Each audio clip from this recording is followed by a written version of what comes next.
Soal berikutnya, bagaimana penggunaan bahasa nonverbal dapat memperkaya proses komunikasi dalam manajemen PPPK? Nah, yang ditanyakan di sini adalah penggunaan bahasa nonverbal dapat memperkaya proses komunikasi, gitu ya. Nah, yang ditanyakan itu adalah kaitannya. Gimana sih kok bisa bahasa nonverbal itu dapat memperkaya proses komunikasi dalam konteks manajemennya di PPPK? Mari kita simak teks berwarna merah bahwa bahasa nonverbal dapat memperkaya proses komunikasi dengan apa?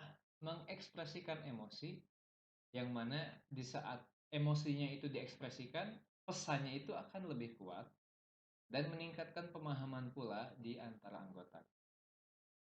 Nah, mungkin ini pembahasannya seperti itu bahwa bahasa nonverbal atau non lisan atau non diucapkan yang mana wujudnya itu kan bisa gimik muka, raut wajah, ekspresi tangan juga bahkan bisa mata, sorot mata gitu kan. Dan gerakan tubuh kayak kepala, badan gitu. Itu adalah bahasa nonverbal. Dimana kalau misalkan kita lihat eh, apa contohnya itu di dalam film, aktor itu kan acting, berperan, berakting, dan gestur muka, raut wajah dan sebagainya sesuai dengan konteks filmnya itu akan meningkatkan peran dia sebagai yang sedang dimainkan itu akan lebih dalam, pesannya lebih kuat, lalu meningkatkan pemahaman juga kepada para penonton kan gitu ya tentang bagaimana sih apa yang sedang coba disampaikan oleh aktor ini gitu kan ya lewat aktingnya gitu. Si peran ini itu seperti apa. Itu adalah bahasa nonverbal. Nah, kalau dalam konteks manajemen PPPK itu pun sama berguna sekali agar emosinya itu dapat tersampaikan, terekspresikan, serta pesan yang coba disampaikan pun akan lebih kuat gitu di saat ada emosi di dalamnya, ada bahasa nonverbal begitu kurang lebih. Langsung kita cek ke opsi yang ada. A. Tidak memiliki dampak. Nah, ini sudah tidak tepat ya, sesuai dengan pembahasan bahwa bahasa nonverbal itu justru memiliki dampak pada proses komunikasi. Opsi B, bahasa nonverbal hanya bersifat tambahan dan tidak signifikan. Ini kurang tepat. Opsi C, penggunaan bahasa nonverbal dapat mengekspresikan emosi, memperkuat pesan, dan meningkatkan pemahaman. Nah, ini adalah yang paling tepat.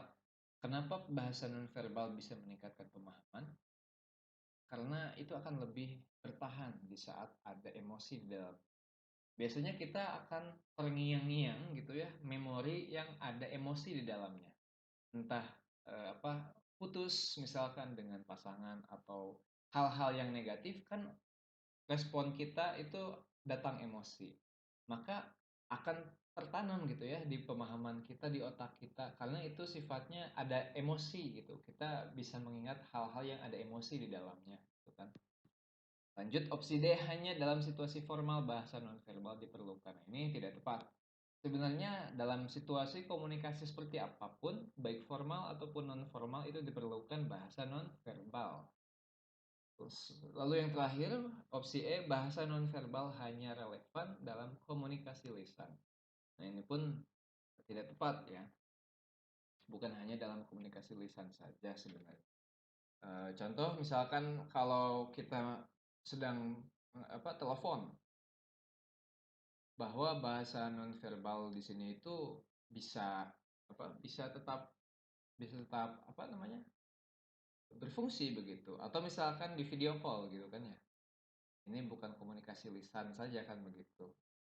Itu berpengaruh gitu ke dalam komunikasi.